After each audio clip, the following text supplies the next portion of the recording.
Hey guys, MooJK here. Just wanted to do another part of my tutorial series. This is long overdue, but I think it's kind of just in time considering the new units that are dropping tomorrow. So let me explain. So basically, people have been asking how to train their Espers, and the answer is not really set in stone, but there are some general guidelines, and in some cases it's actually pretty specific. So I'm going to cover Golem today, and the reason for that is because this is the best Esper for tanks. And as you know by now, tomorrow we're getting one of the best tanks in the game, and well into the future as well, Warrior of Light. So Golem is, if you look at the stats, he's very heavily into HP and defense. When you look at the stats, it kind of gives you a clue as to how they should be used. So, obviously you want to enhance them with these shards, and when you level up, you get SP, which is in the upper right. I only have 3 left right now. So I looked it up, and it looked like that the max level 2 golem, or the 2-star golem, I should say, has a max of 470 SP total. So that kind of gives you an idea of how you can train and what kinds of things you're able to get. So this is the grid. Once you get the 2nd star unlocked, you obviously get a lot more points. Now, some things I got not necessarily because it's the best thing for tanks or anything, but they're low cost, and sometimes you have to get stuff that you don't necessarily want just to even kind of find the path to something that you do want. So as you can see, I focused heavily on HP and defense. There's a little bit of magic here. It's kind of not necessary actually, but the next skill that I'm going to get is cover on the left here. But the most important thing I would say that you need for Golem, especially if you're using a tank, is all the way in the upper left here, Provoke.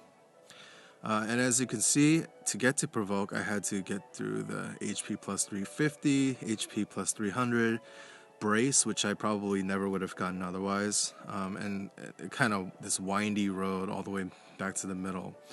Oh, that's why I got the magic, okay, because I had to in order to get to Provoke. So because Warrior of Light and even Paladin Cecil don't have Provoke already kind of as a natural skill, if you put Golem on them and you get Provoke learned through this grid, then it's going to make them a lot more useful as tanks. Obviously, because they'll draw in attacks, and since they're so tanky, they'll be kind of soaking up the damage for your party. So yeah, I mean, you can tell by the lines all the skills that I had to do to get to Provoke, and like I said, the next one I'm going to get is cover. So yeah, that's kind of the general guidelines for Golem, at least. Provoke would be probably the most important thing to get, and then the rest is just whatever stats you find appropriate. I mean, I wouldn't bother with some of these other things on the right here. I mean, poison, barstone, all these things are pretty useless because you're gonna have them already on your healer, or even possibly on other characters.